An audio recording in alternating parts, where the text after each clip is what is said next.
The human anatomy is deep and vast, and even the most fundamental subjects of the human body, such as the skeleton, is already a huge world of its own. While it is highly encouraged that we study everything we can know about the human anatomy and how it applies to animation, I wanted to try and make a video that explained and summarized the basics of the human skeleton, and tried to break down the skeleton into simpler shapes, especially for someone who's thinking about animating the human figure for their animated project.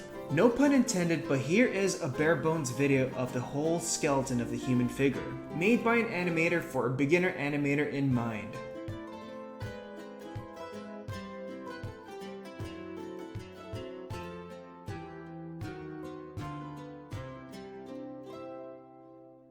Hey guys, it's Toniko Pantoja, and today I'd like to talk about basic human anatomy and figure invention for animation.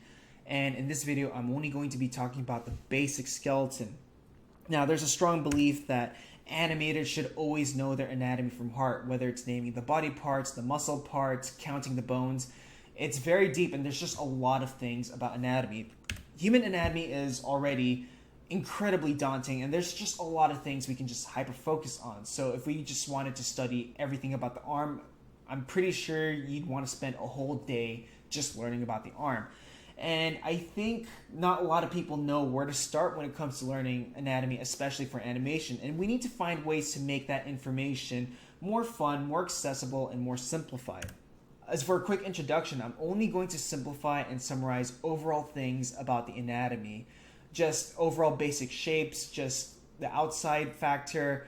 I'm not going to be counting too many bones, and I'm not going to hyper-focus on how many body parts or bones there are.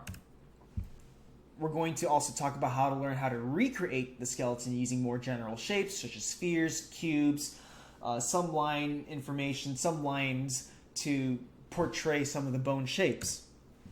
I might have to go into binary territory when I do discuss about human anatomy gender, so male versus female, masculine versus femininity. I'm also going to just, again, avoid just naming and counting parts. Those are things that you can just find in an anatomy book or an artist book. There's a lot of information on that, and I think you can still learn anatomy that way. Again, this is not the most technical video on the skeleton. It's also not me trying to be super accurate when it comes to drawing the skeleton itself. This is me trying to summarize things in the most basic form, such as overall shapes and the concepts of how they function. If you guys want to actually draw more technical skeletons, then I suggest you look at other resources than this and actual references that you can use, such as figures, 3D models, pictures, etc. But hopefully what I can teach is just to be able to summarize a really complicated subject and learn how to simplify that complexity so you can recreate it and redraw it in any circumstance. Another thing that's great is to watch other resources teaching anatomy to artists. They have their own way in breaking down the anatomy, and I think that's valuable information because it gives you more perspective in how other people solve problems when it does come to the anatomy. So before I start talking about drawing and recreating and simplifying the skeleton, we have to acknowledge that there are two major groups of the skeleton. The first one being the axial group, and the second one being the appendicular group. And which parts are they? The axial group consists of the head, the spine, all the way down to the vertebral column over here, to the ribs. Technically, the pelvis does not count as the axial group, but for this case, I'm just going to circle it because I think that I'm going to talk about, when I break down the skeleton for drawing, I'm going to also include the pelvis when I talk about the axial group. I think it's important. The appendicular group consists of everything else, such as the limbs, the shoulder blade, limbs, shoulder blades, hands, everything that allows the skeleton to move. And technically, the pelvis does count as the appendicular group. But for this case, when I do talk about the axial group, I'm going to also include the pelvis. So the way I like to think about it is the axial group, it's the axis of the skeleton, it's the center of the skeleton, and it contains all the life elements of the human body. Whereas the appendicular groups are for mobility, such as arms and legs that allow the body to move, to pick up things, etc. So let's talk about the axial group of the skeleton. First of all, I'm only going to talk about the major parts of the axial group. I'm not going to be looking into the more specific parts of the axial group. I'm just going to look at the overall bigger picture of the axial group. Second is I'm not going to resort too much of the Latin names. I'm going to try and use simpler terms so it's easy to refer to. And I don't really talk about Latin names when I do refer to these bones generally. I just use simpler terms because it's simpler for me. So first of all, let's talk about the head of the skeleton, also known as the skull, which is also known as the cranium. This involves the head elements such as the eyes, the nose, the mouth, the ears, etc. From our neck to the pelvis is our spine, our vertebrae. This connects the head, the rib cage, and the spine together. This is a very important part. This is our backbone. If we look at our spine in a side view, it has an S rhythm going on, but in the front view, it's just an up and down. If your back happens to have an S rhythm in the front view, that's a case of scoliosis, which I personally have. It sucks. Now we're looking at the rib cage, also known as the thoracic cage. This is basically the top part of the axial group. It involves protecting vital organs like the heart, the lungs, the stomach, etc. Something that I forgot to bring up about the skeleton is that it doesn't only form the foundation of what makes things look like human or the shape of the human, it's also meant to protect vital organs. Then we connect all the way down. This is our hip bone, our pelvis. This connects the legs to our axial group. Now there's a lot of things I want to say about the pelvis and why it's shaped in certain ways. First of all, depending on the gender, the whole of this part of the pelvis, it's bigger in women for fertility reasons, and it's wider for women because of that. Second is these little rings down here. Why it generally has a butterfly shape is because of these rings. Again, the skeleton is meant to protect vital organs, and we have vital organs down there too. So these are sitting bones. So when we sit, these bones, sit. This allows the pelvis to sit safely on surfaces. So that's why we have this bone here. Now, if we were to look at more specific bones, especially in the ribcage area, in the middle of your chest, if you just press on your chest and somewhere in the middle, you'll feel something hard. That's most likely your sternum, or also known as the chest bone. And the things that connect to the top of the sternum, and if you feel your somewhat collar or your collarbone, that's also known as the clavicle. This connects all the way back to the shoulder blade, also known as the scapula, which at these points connect to a joint for the arm. These two bones allow mobility for the shoulders to move and eventually the arm. And technically they're part of the appendicular group of bones. But the reason why I included them in this axial group drawing is because I use the collarbone or the shoulders to define my angles when I do draw my figures. Now for the hip bone and pelvis, and I think this is more of an optional thing that I do want to talk about. Well, the bone that connects the spine to the pelvis is known as the sacrum. And this is the thing that's considered the axial group. Not the pelvis, but this bone that connects to it. And all the way down to the spine, which is also known as the coccyx, also known as the tailbone, this is the end of our spine down there. But technically speaking, if we were just to look at the axial group, we're only going to be focusing on the major groups, like I pointed out. Let's talk about the arm now. So the bones that connect the arm to the axial group are the shoulder blade and the collarbone. And we talked about this earlier on, and technically these are part of the appendicular group and arm. They allow the shoulders to move. After that, we get the upper arm, which is also known as the humerus. And then we move towards the lower arm bone group. And if you notice, there are two major bones that make up the lower arm. The first one being the radius, which is the bone that sits on the side where the thumb is, and the ulna, which sits on the side where the pinky is. Now, why are there two bones and why are they shaped like this? Well, if you were to rotate your hand, it's these bones rotating. So if you, let's say you were to have your thumb face towards more of your hip or your body in general, your arms, these two bones will look like they're twisting, but really they're just rotating because of the joint and because of how they're shaped. And if you were just to bend your arm normally, it's your thumb that's reaching the skies first. You can still rotate your hand and bend other ways, but it's because of that joint in the way the ulna and radius works. Let's talk about the bones of the hands, and Jesus Christ, look how intimidating that is. Look how many bones there are, and yes, they each have a different name. But we're just going to try and summarize everything and pinpoint some of the most important parts. So technically, this whole group is called the carpals, and after that, which connected to the individual fingers, these are called metacarpals, and all the remaining parts, these are just called phalanges. And there's a name for each of the divisions of the phalanges, such as the distal being the furthest, intermediate being the mid, and proximal being the thing that's closest to the metacarpals. But to be honest, I can't think of anyone who, refers to the hand and parts of the hand using these names at all. Just use simple terms. Fingers, thumb, palm, wrist, easy. Again, I just want to keep everything simple and easier to understand. Yes, you can try and memorize every single skeleton part, but to be honest, it's what turned me off about learning anatomy. It didn't really help me. It just made me sound fancier when I do bring up these names. And to me, the best way to learn anatomy is understand the general purposes of each of these parts, or the major groups and what those major groups serve. So I'm just trying to summarize everything simpler. So let's talk about the leg now, and we're focusing on this leg over here.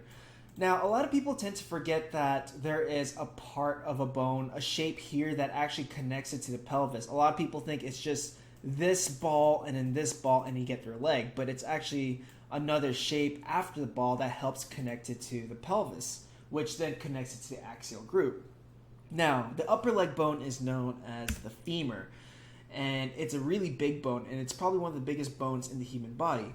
As we move our way down, we move our way towards the patella, which is also known as the kneecap. So if we bend our knees, the bones actually don't go over the angle of where the patella sits, or the kneecap. I just call it the kneecap. Now for the lower leg, like the lower arm has two big bones that make up the lower leg. And the big one over here is called the tibia, which is also known as the shin bone. And it is where your shin sits. So if you touch the front of your lower leg and you touch your shin, that big bone that you're feeling right now is the tibia. And if you go back, so there's a smaller bone on the leg that's closer to the back. This is known as the fibula, which is also known as the calf bone. So this is the bone where your calf muscles sit on. And eventually this will then connect to the feet. So like the hand, the foot has a lot of different bones, each with a lot of different scientific Latin names. And, I don't try and memorize all the names of these bones. And if I were just to throw it out, it doesn't really make anatomy easier to understand. It just makes you understand the names of each bones. And the way I like to look at things is trying to simplify and broaden the view of the skeleton. So if I were to replace them with more simpler terms, this big bone at the back of your foot, this is the heel bone. It's where your heel is. It's where the tibia and the fibula connects to the actual foot. And there are actually two layers of the skeleton of the foot, this layer and this layer. And in the side form, the top layer is where the tibia immediately connects. And this is where the big toe is, over here. Now, the bone that the fibula connects to, or the part of the foot that the fibula connects to, is closer to the heel bone. And if I had a different view of this bone, it's actually almost under the bone that holds two of the toes and one of the big toes, whereas the lower part of the foot, where the heel bone is, holds the last two toes. So let's start drawing the skeleton, and like I said before, I'm only going to break a very complex thing into more simpler shapes. I'm not going to try and draw a hyper-realistic skeleton. That's not the point of this video. It's more of a breakdown of how to recognize the major parts of the skeleton. And you can actually use these simple shapes and drawings to eventually use as a placeholder or a first pass, so you can draw a more detailed version of that skeleton if you want to later on. So let's start with drawing the head as a shorthand, and honestly the easiest way that I can think of drawing the head is just a sphere, add your jawline, find the chin, and connect. And this is a very basic, simple way. And you can draw a line across to show where the head is facing. This is just a more simple way, and how I would just say, just do it this way. This is an easier and quicker way to draw the head and stuff. And you can draw it tilting. Use cross lines if you need to. They're great for like trying to figure out the angles of things, where the head sits, where the neck sits, things like that.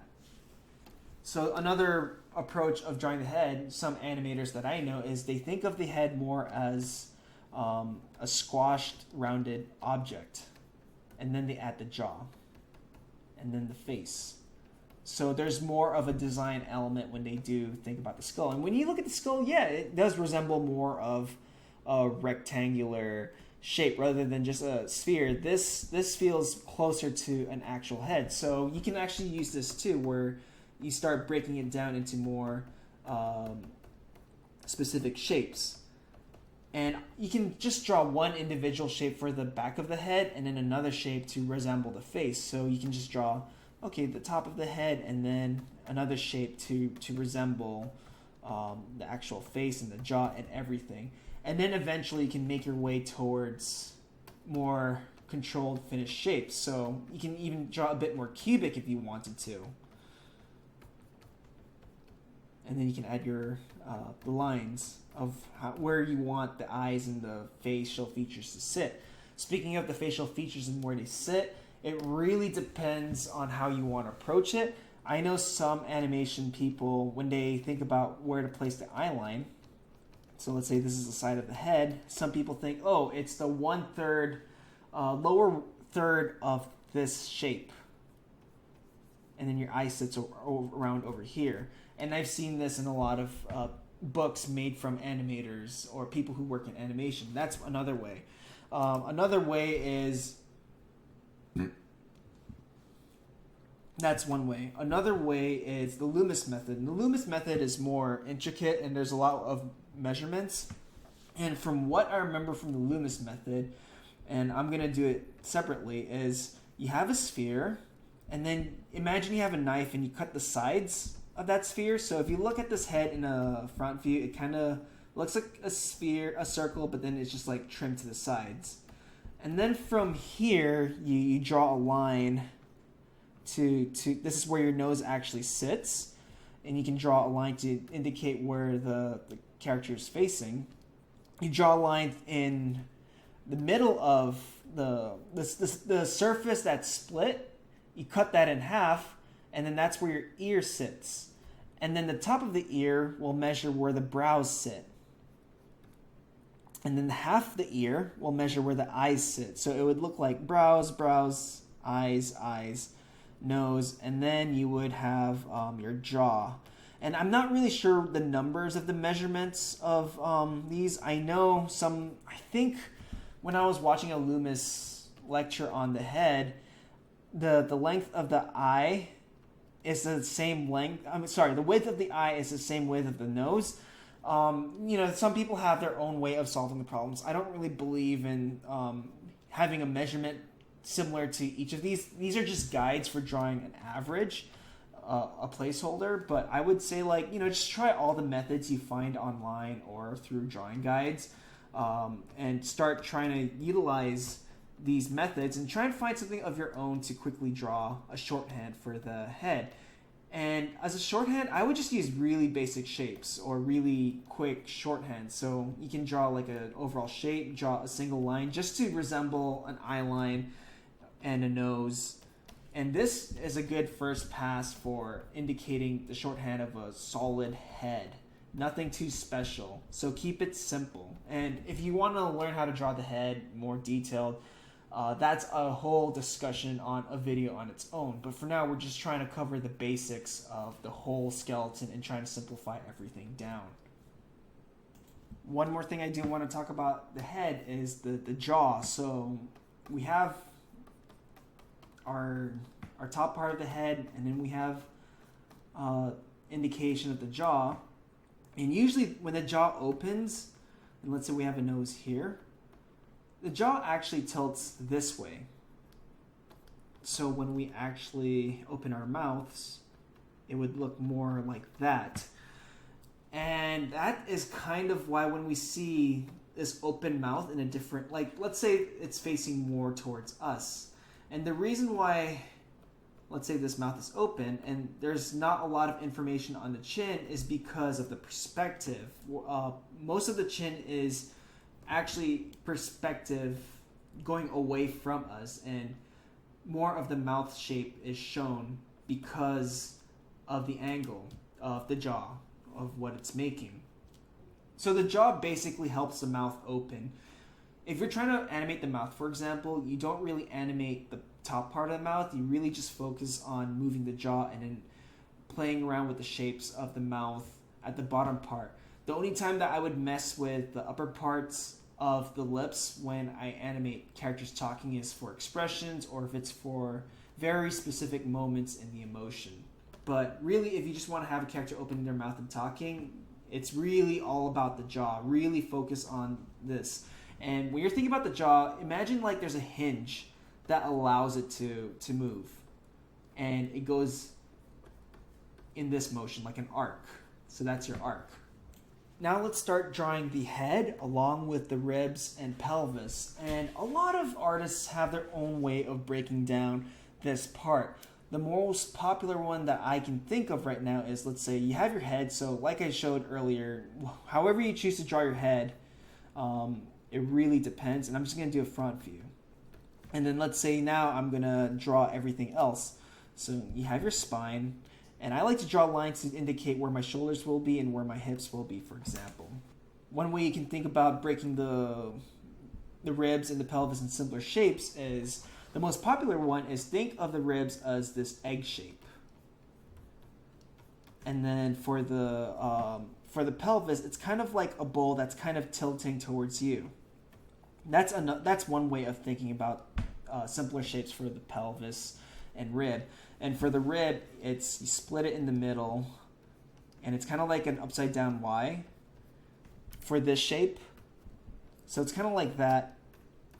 And then you have your ribs, and you have a basis for a placeholder for ribs. Some people like to think of it as more complex shapes. So you can think of it as an upside down heart or triangle, depending on what fits your fancy. And then maybe an upside down triangle for the ribs. And some people who also want to think a bit more simpler is just utilizing basic shapes such as the cubes and the cubes and the rectangulars. So this is a kind of a cube shaped object facing tilted up. And then for the pelvis, it's another cube, but it's tilted downwards.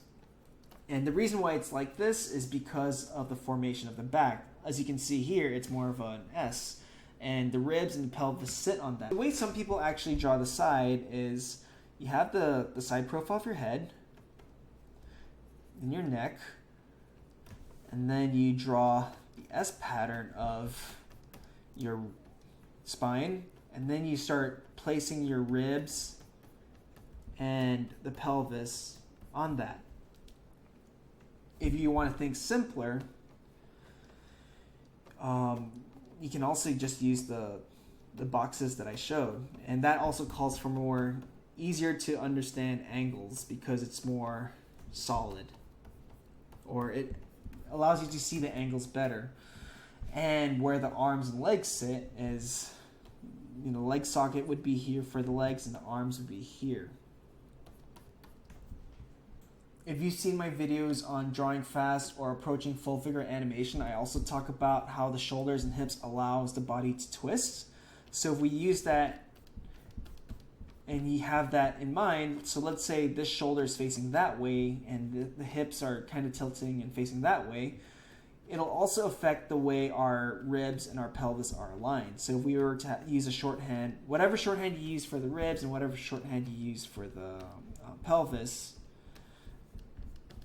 depending on the orientation or the directions that the shoulders and the hips are facing, it'll orient the way the ribs and the pelvis are facing.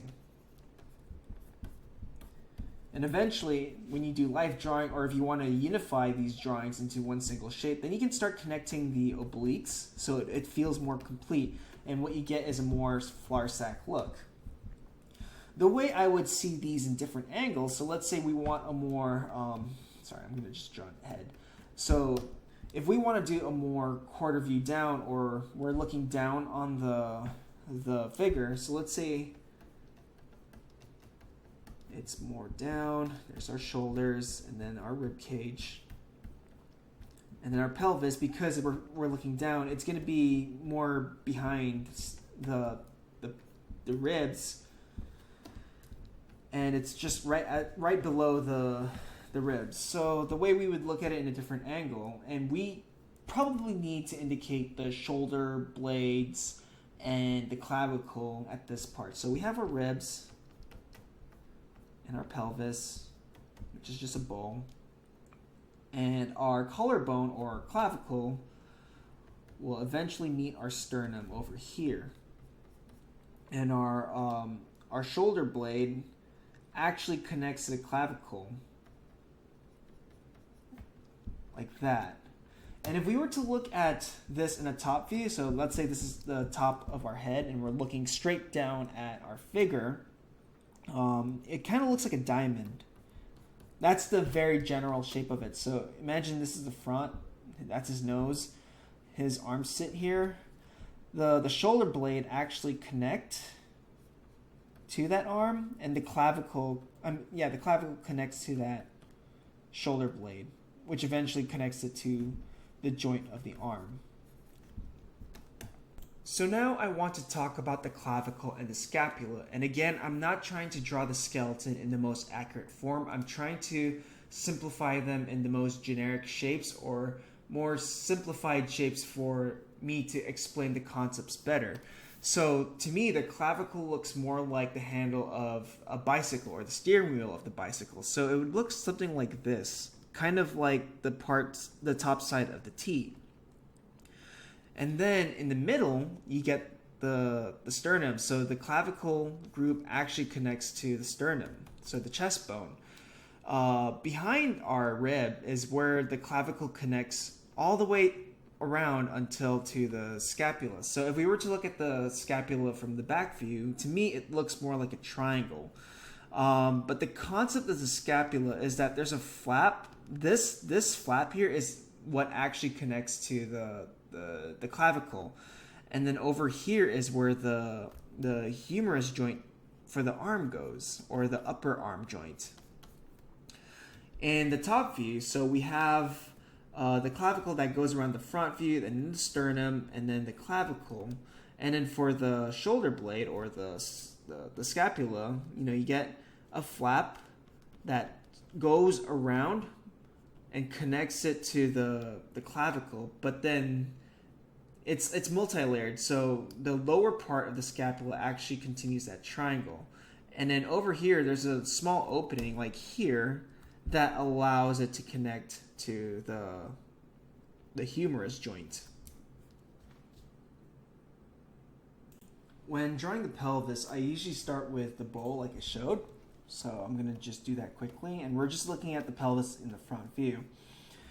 And when I'm drawing it as a bowl, then I can find ways to break it down into more complex shape like these. So this is just a placeholder. So I'm just going to draw my bowl, and using this as a reference, I'm going to start defining, okay, the pubic bone, somewhere around here, the front, this part, and then we go all the way to our sacrum, which is the back part of our pelvis. And this is just the whole part. And you can also define the outer wings of that pelvis with more specific shapes until it makes it towards the pelvic bone here. And it's usually going to come back in. And we'll have these rings that will form those sitting bones like I talked about. And in between this flap and the rings, we'll have the joint of the femur that connects it to our leg.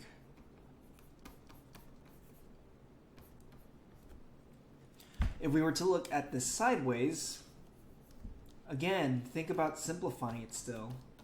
So let's say this is our spine, and our sacrum is somewhere over here, and then we have the tailbone. Alright, now when it comes to breaking down the overall shape of the pelvis, you can start trying to draw everything with really specific shapes. That can also work.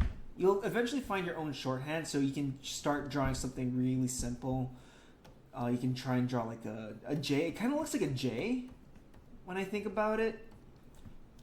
But you can still use the bowl, and you can start using that as reference to break everything down. So you can even start cutting inside, cutting outwards, figuring out the shape of the bone. It's somewhat like this. That's a more simplified version. And in a side view, if I did include my leg bone, there would be two holes. One, this is where the actual leg bone sits, so this is where the femur sits. And then over here, somewhere over here, I think it's somewhere at the back, and it's more angled. This is where our sitting bone is, and our organs would be somewhere in there. And that's just a more simplified way of thinking about how the pelvis feels if you try and break it down into more simpler concepts. But really, when I'm actually animating a rough pass of the human body, and when I draw the axial skeleton, I basically just draw it as spheres or circles. Because when I just animate, I just want to get the overall gesture and the energy of my figures, rather than trying to nail the actual construction and the fully finished drawing of the figure. I try and break it down into the most simpler shapes for animation. And it's easier for me to focus on the movement, the energy, and the acting if I were just to break it down into simpler shapes. And this is a really simple, fun shape, just circles. The way I showed it earlier was how to make shapes that still resemble much more closer to the actual shapes of the skeleton. Now let's draw the arm. I like to simplify and start with a very basic gesture of the arm. So we have a general shape of the shoulder blade, and this is a joint of my arm, and I just do lines, just lines for now. And for the forearm, you could just draw it as a line and leave it as that, and then do more finessing at a second tie down. But if you want to actually include the radial and the ulna, so if I were to do the radial bone, it would just go like that, and the ulna would be more of a curve. And then we get our hand. And for the hand, I'm just going to draw a basic palm with lines. This is our thumb, and then these are our fingers. I'm just drawing them as lines for now because I'm just trying to get the overall idea out of the way first. Here's another version of that arm bending. You know, you can draw the gesture first, and then have the palm, and then the fingers, and then you can go back and start drawing the bones that make up that arm. You get the radial, and then the ulna, and then it connects it to the palm. And the way I think about the radial and the ulna is the radial bone actually is bigger than the ulna, so this is the one that meets the thumb. Well, first meets the carpals, and then the thumbs, and then the ulna is the one that's closest to the pinky. So the pinky's somewhere here, and it's more of a curved shape. But to me, the radial bone is slightly bigger than the ulna. Okay, now as for the arm rotating, so I want to talk about looking at the arm simply in terms of having the hand or the forearm rotate. So I'm just going to do a really simple diagram of the hand. So, you know, we have our humerus, and then for this group or the lower group, I'm not going to draw these individual bones. I'm just going to represent it as this rectangular shape. And then you have your palm, and then the thumb, and then the fingers. Now, we wanted the hand to rotate, we have our humerus, and the concept of these two bones working is the twist. That's the general concept of what the ulna and radius is doing when it's turning. If we wanted to add shapes that resemble bones, then we can start defining that. And we can start defining our joint here, and then big, more straight bone is the radius, the radius, which connects it to the carpal that has the thumb on it. And then the ulna, this is the one that's closest to the pinky.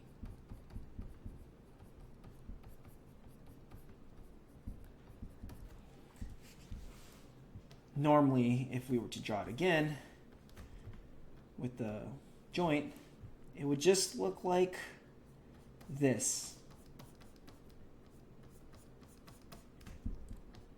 So the twist, and then this is when it's normal. When it's normal, the palm is facing outwards towards us. If we're facing at the, if we're looking at the skeleton at a front view, the palm is facing us. But let's say the palm is facing away from us, it would twist. Another thing about the arm is that if you were to draw the arm bending, for example, let's say we have the humerus, and then over here is going to be the joint with the ulna and the radius. So normally, if you were to bend your arm right now, guarantee most of you guys, your thumb is going to be the one that's in the side that's going up. So usually it would look like this. And then the thumb, let's say it's doing a thumbs up. Again, this is just a very rough version of what I'm trying to do right now. So if it goes up, usually the thumb goes up. But this hand can still rotate, so you can bend your arm. If you're doing curls, your palm's gonna face upwards, but it's also because of this part. So you can have, even though this arm is bending, it doesn't always have to be the thumb. This allows it to turn and twist, so you can have the bones actually twist depending on where you want the orientation of the arm to be. It's usually these two bones that allow that twist to happen.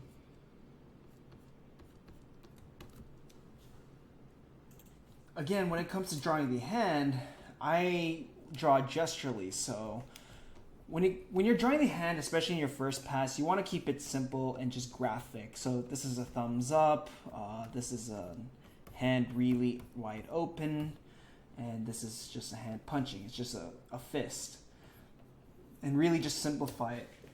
And you know, once you have this overall gesture of a hand, so let's say it's a hand pointing,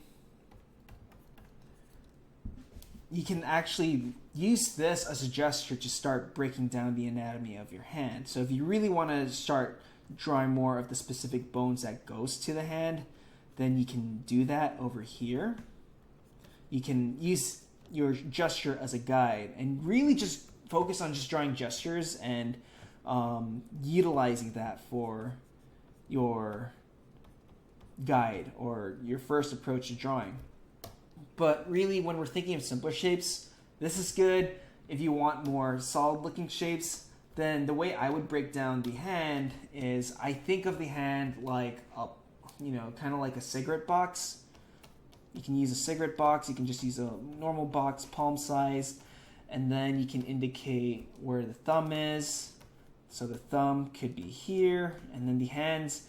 The way someone broke the hands is kind of like, think of train cars, because there's a shape that they make train cars. It's very specific, so if that's the finger, you can think of it like that. But that's another video. I'm only going to be talking about the gestural aspects of the skeleton, so really just draw your lines, and then you can add your solid form later on. Anything with like more specific shapes and learning how to draw an actual hand with form, that's another video we'll talk about after I talk about how to break it down into skeletons. But again, when drawing the hand, you can start with a cigarette box, and then if you want to add more detail, then you can add more contour that resembles the hand. Give it more flesh. But I think it's important that you know how to indicate where the palm is and just use gestural ideas for the fingers, and then it'll all come into place soon. The skeleton itself is really complex. Like, there's so many different bones, And we need to also know how to break the bones down into simpler shapes, so just graphic representations. And again, if you want to add more details to the bones and what each bone is and just indicating that, at least you have a guide for that.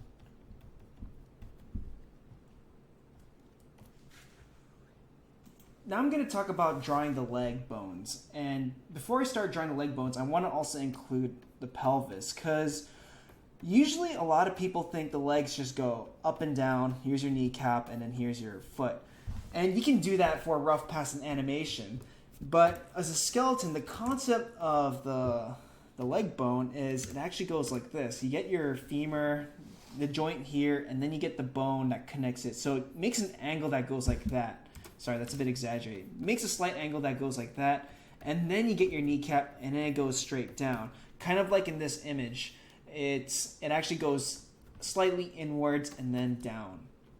So that's basically a more accurate representation of the concept of the skeleton for the leg.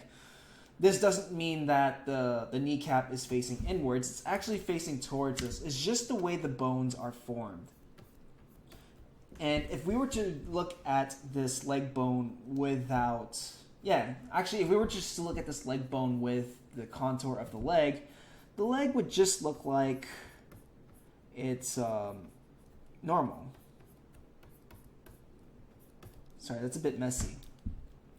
And when the leg bends, we have the kneecap that prevents it from bending the wrong way. So if we have our leg, and then the kneecap is here, this is the thing that allows it to bend. Breaking this kneecap will make the leg go the other way, which is something that you do not want to do. Now, notice that I'm just drawing the foot as a shorthand, and for the foot, I like to draw the shorthand as just a modified rectangular, where one side is a bit shallower and the other side where the ankle is a bit steeper. Some people like to shorthand it as like a sock. Some people use actual lines to indicate the tarsals and the phalanges. And something about the foot that we need to talk about, the bones in the feet are probably the toughest to explain, because I feel like you need an actual model of the foot to pinpoint the areas and the layers of what makes the foot the foot. But here I'm going to try my best to simplify general shapes of the foot skeleton. So usually when I do a shorthand of the foot, I just draw a line and draw indicators for the toes, or just a giant sock to indicate this is a foot, and I can define that later on if I want to do it during tie down. But if we really want to think about the foot in concept with the skeleton, then first we get our tibia, which connects it to the ankle down here. And then we get our fibula, which connects it to a lower layer of the foot. And this is where the heel is. The thing with the foot is that it goes up and then down, and I'll show that in this angle soon. So the top part usually contains the big toe, the toe after that, and then the middle toe. And then this layer of the foot, which usually just like combines and merges into one simple shape that I usually like to think about it, contains the last two toes. And if we were to look at it in a side view, so you get our shin bone, the tibia, and then we get a shape here. But then we also get a shape back here. So this is the lower layer. This is the heel bone. And then the fibula, or the calf bone, actually connects somewhere around here, much lower than the tibia. And the shape of the foot bone actually goes up and then back down. And then this just merges into sort of a single shape. I like to think of it as three different groups. So if I were to exaggerate this more, this is 1, 2, or maybe it's around here, 2. And then 3 is where the toes are, heel, middle of the foot, and then toes.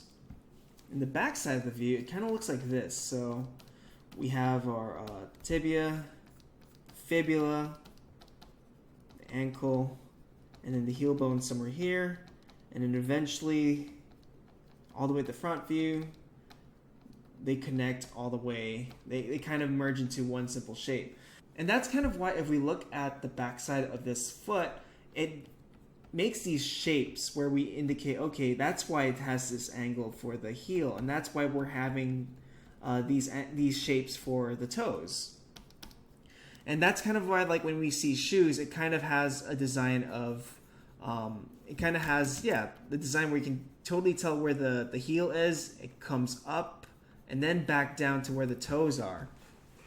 As for the bottom view of the foot, so imagine we're looking at the foot as if we were looking through it from the point of view of the floor, and we're looking at bones that are closest to touching the floor. It would look something like this. So let's say we have our big toe here towards our smaller toe here. And the shape for this would be, we have our heel, and then eventually when it gets to the midpoint, it goes up like here. So it goes up, so we don't really have anything really touching the floor. But then the major parts that do touch the floor are this group, so the first 3 toes, and then this actually, because it's on the same layer as, pretty much almost the same layer as where the heel is, it kind of merges into one big shape. But this is still going up, but I like to think of this as more connected than this. This is on the top layer. So this one is on the top layer of that bone group, and this one's on the bottom. Or the same bone group as where the heel is. So heel all the way continuously to, this is not really touching the floor. This part is definitely not touching because it's on top, but this is still not touching until we get to these parts of the foot, which actually touch the floor. And again, that's why we're thinking about this shape. It's these 2 points, 1 and 3 have contact points with the foot. 2 is kind of an arch that has nothing really touching the ground. As for a quick locomotion thing about the foot, usually, again, I like to think of it as 3 parts. So if we have our leg, we get our heel, divide that up, and then we get all the way to our toes. So anything that's in contact, so if we have the toes actually tiptoeing, the heel would go up, and then the toes would normally stay the same. And that's kind of why we can have our feet tiptoe. Or if we're trying to have our foot, reaching or extending, we have the heel, and then the toes can be exaggerated before it hits the floor. So just these things to think about when drawing the foot, for example. So let's try drawing our skeleton from scratch, and we're just going to have our figure stand in a standard up and down pose. So we have our head and we have our landmarks, so shoulders, hips, and then feet, and the feet are planted. Now we're going to start looking into defining where our ribs are, which sits right below the shoulder line, towards our pelvis, which is somewhere in the middle of the hip line. And then for the legs, what you can do is just go straight up and down like that, which is totally fine. And I usually do this for animation, but when it comes to drawing it closer and resembling more of the skeleton, you have to know that the femur actually has an angle because it comes out from the joint, comes in towards the kneecap, and then towards the feet. That's just how the legs function in the skeleton. And as for the arms, I'm just going to indicate a rough placement for it. So I'm going to have one palm facing towards us, so palm facing out, and maybe one is more towards inwards. And I'm going to show you why I'm doing that. Okay, so we're going to start defining more shapes to make it closely resemble the actual skeleton. So we have the sternum, and then the upside down Y to make that shape resemble the rib cage or the thoracic cage towards the spine. And as for the pelvis, I like to simplify it as a tilted bowl facing us. That's just easier for me to understand because, again, the pelvis is a very complex shape. So I try and simplify everything to simpler shapes. Down here, you'd have your sitting bones. That's to allow the skeleton to sit down without damaging its organs. And then we have the joint that connects it to the pelvis towards our femur, making our way to the kneecap. And for the leg, there's two major bones for the lower leg part, which is the tibia. It's the shin bone, and then on the side is a smaller bone called the fibula, and then we have our feet. And for the feet, I just shorthand it like this. And as for the feet and how it looks like for bones, I'm not going to try and draw a super realistic bones of the feet, but I'm going to show you an idea of what it's like.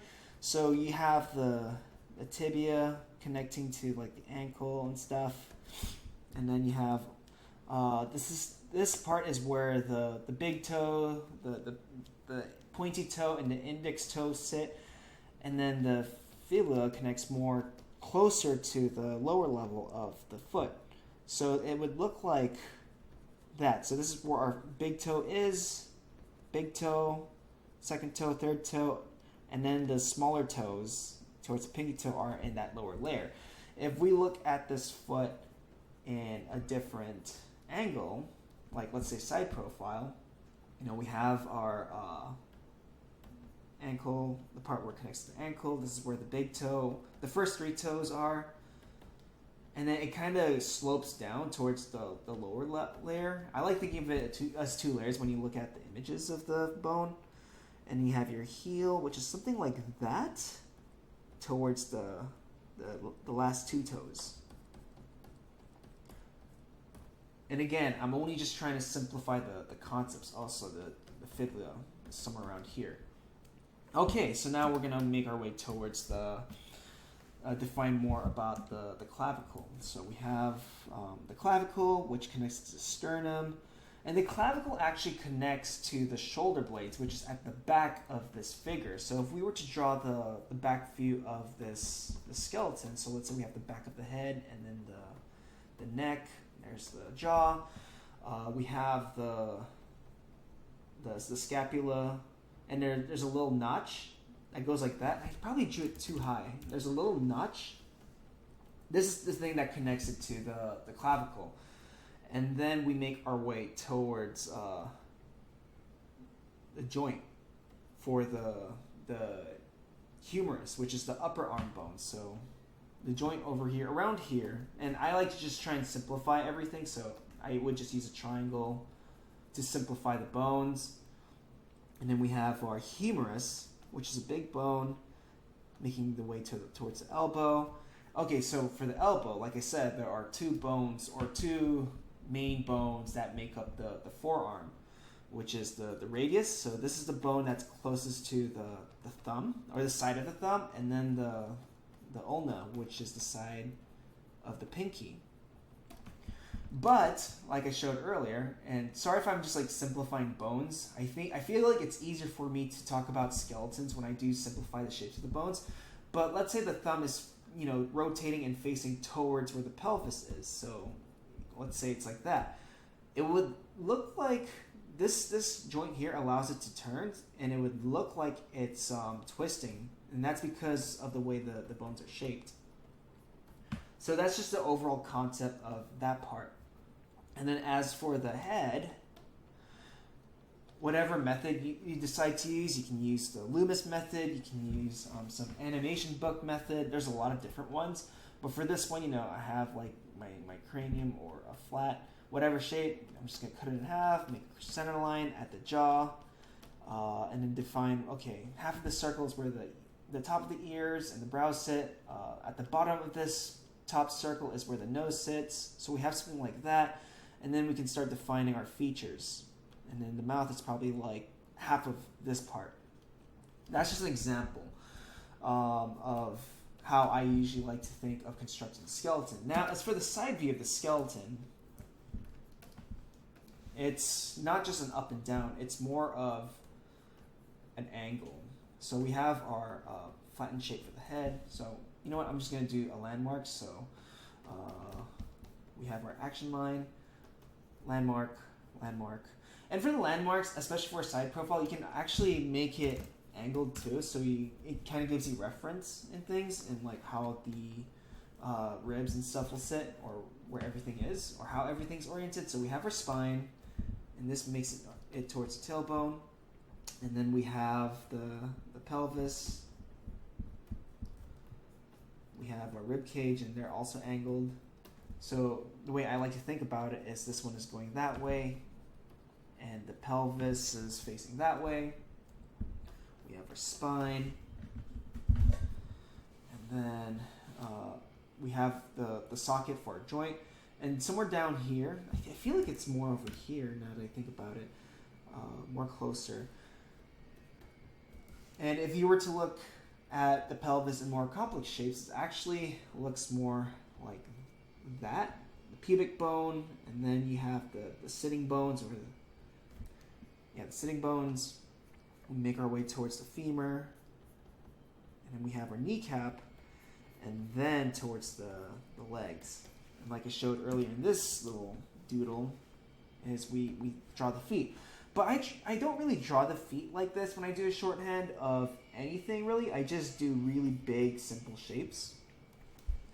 As for the hand, again, clavicle connects somewhere around here, sternum is around here.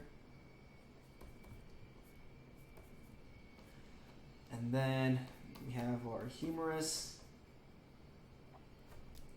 and then the two bones that make up the forearm. Gonna go back to the head. Maybe I'll split this in half so we can determine where our ear sits. Half of that. Nose, brows, a bit. And then we have our indication of our mouth. So this is just an example of how I would try and construct the skeleton. I feel like this head could be wider. So now we have a foundation for our skeleton, and we can use this shorthand or rough to actually draw a more detailed version of the skeleton. And the reason why I would draw it like this first is to explain how I think of the skeleton in more simpler terms or more simpler methodology.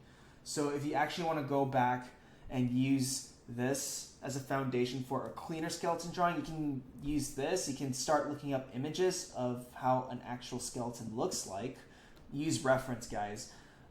If you're trying to really draw something with detail, and if it's something coming from life, and you want to do it in another layer, at least I have a foundation for where everything sits, and I can start defining, okay, you know, let's count the ribs. There's like, what, 7? I don't know.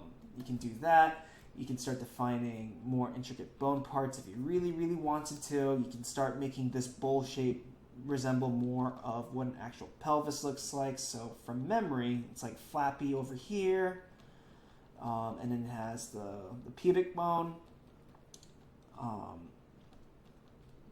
and then we make our way towards the sitting bones, which is kind of like two little rings over here, towards the humerus. So I'm sorry, towards the femur. So yeah, like if you want to clean this skeleton up more, then at least now you have a foundation for that.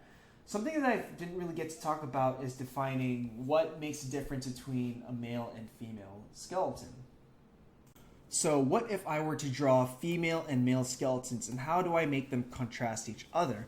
The thing is, to me, the skeleton is relatively the same for both of them. The only differences that I can think of are the proportions, and I'll talk about it as I go. So first, here is my male skeleton. This is where my male skeleton will be, and this is where my female skeleton will be. And I'm only going to be looking at this binary gender role of male and female because it's easier for me to define the differences between masculinity and femininity for now. So for now, you know, feet, shoulders, and hips. All right, now we have our landmarks. All right, so for the male, you know, the rib cage, I'm still gonna treat it the same, and the pelvis, it's closer to the width of the pelvis, either wider or bigger. Some men have wider hips, some men have thinner hips, depending. As for females, I'm gonna treat the rib the same way, but the biggest difference really is the pelvis, which is much wider. It's bigger too, and if we were just to dissect and look at the pelvis alone, so for the female, I'm just going to draw a bowl resembling the female's pelvis. And this is going to be the bowl that represents the male. Hold on, I'm just going to label them quickly. Male, female, male, female. So to me, and from what I observed, is that females have a bigger hole in that pelvis that's right below the sacrum, and this is where the spine is. It's much bigger and it's wider. The pelvis itself is much wider, and the sitting bones would be flatter, much more flatter because of how wide it is. As for the male, the hole is smaller, it's more vertical, it's more squashed, and the sitting bones are a bit more taller because of the proportions. But the biggest reason for this is also for fertility reasons, for the female to push the baby out. And because the pelvis is wider, it's also going to affect the proportion and the shape of the femur, so the upper leg bone. So because of that, it's wider and the angle is a bit more drastic compared to the man, which is much more vertical. For females, it's much more dramatic towards the kneecap and towards the legs. And the reason for this is it still allows the woman to walk, to maintain its center of gravity. If the pelvis was thinner, much thinner than this, or if the pelvis was much wider, none of these people would be able to walk. So that's, to me, this is the biggest difference that makes the human, that defines the differences between male and female. As for the head, there's a lot of discussions on the head. Females tend to have smaller mandibles, so their chins and their jaws would look much more thinner and smaller. In design-wise, character designers like to make the part of the head bigger. They can have other features like smaller temporal bones and smaller top forehead bones. It really depends. But for males, everything seems a bit more bigger. Mandibles, for the head, I would say it's a bit more rigid. Whereas females, in design sense, would have more softer features or more rounder features, where men are more, it's more harder features.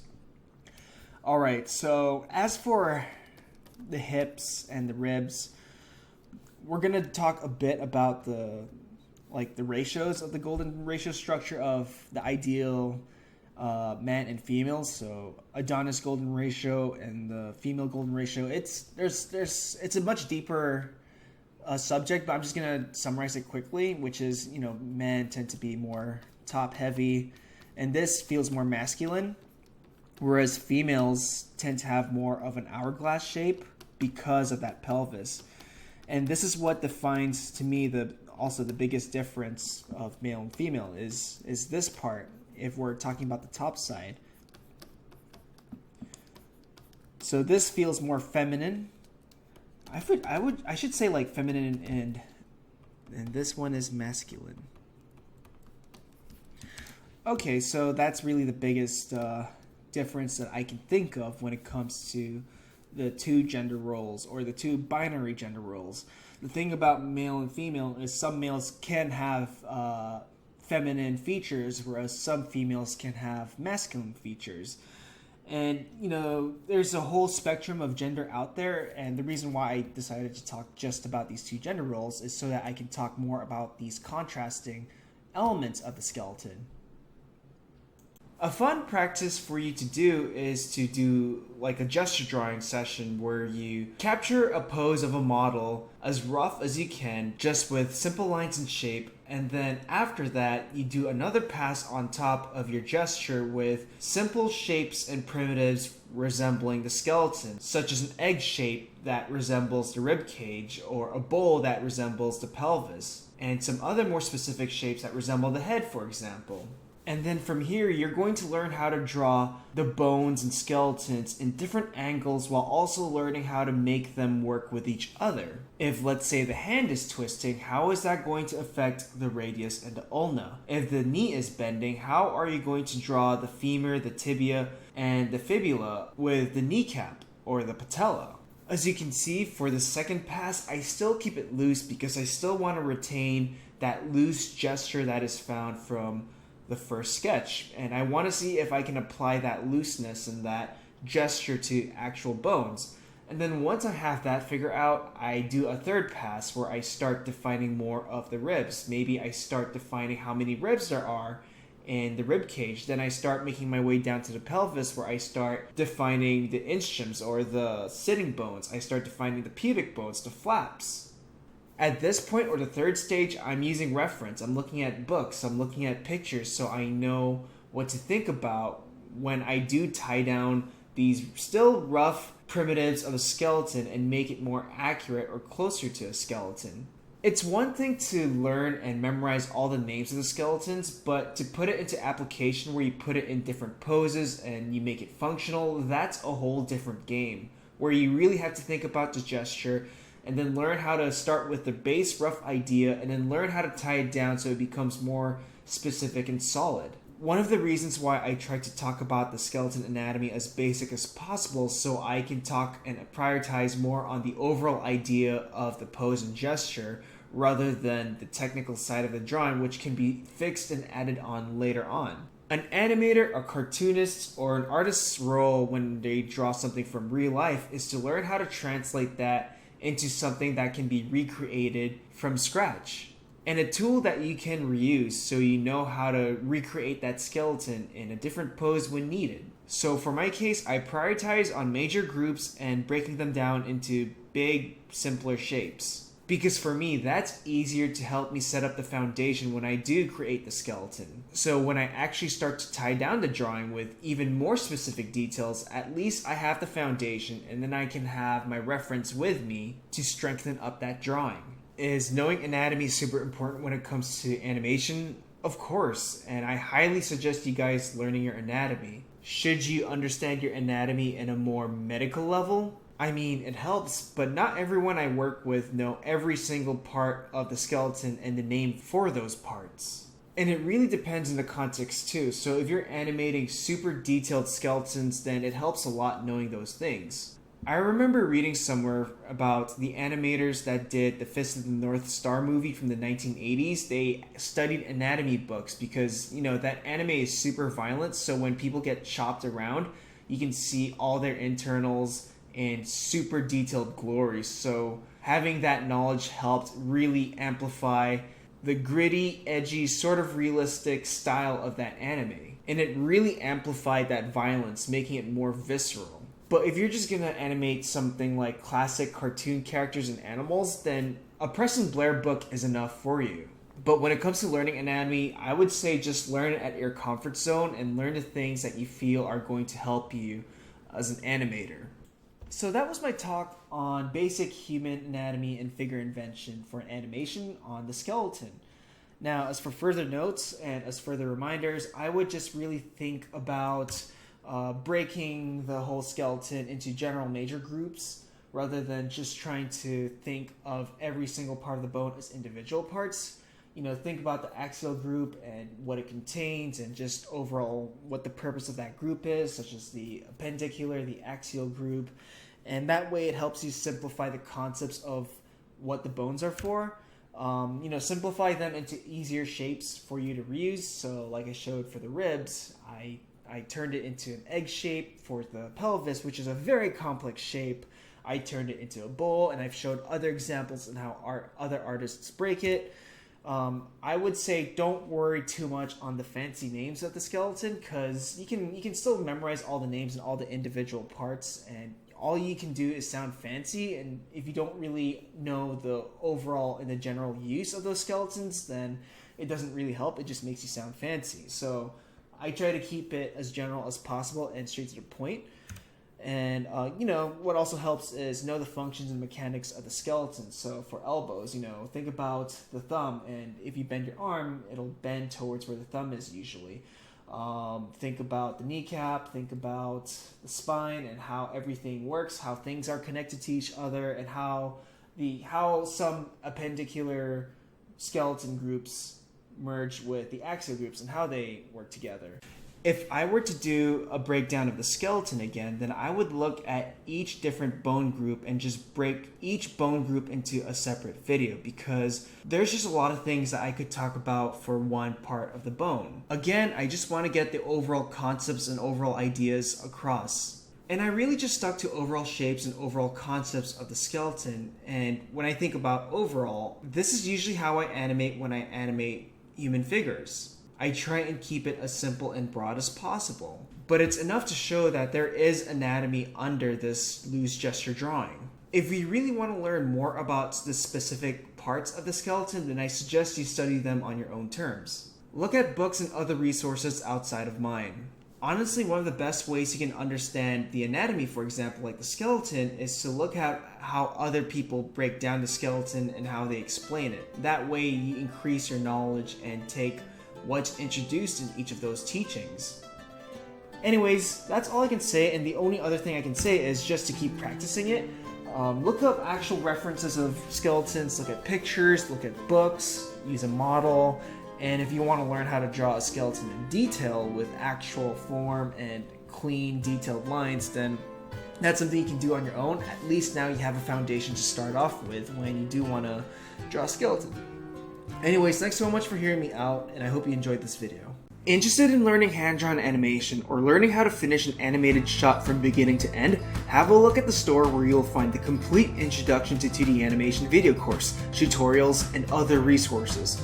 Learn classical animation approaches, drawing, lectures, techniques, and other process videos. Visit the store through the link in the description below.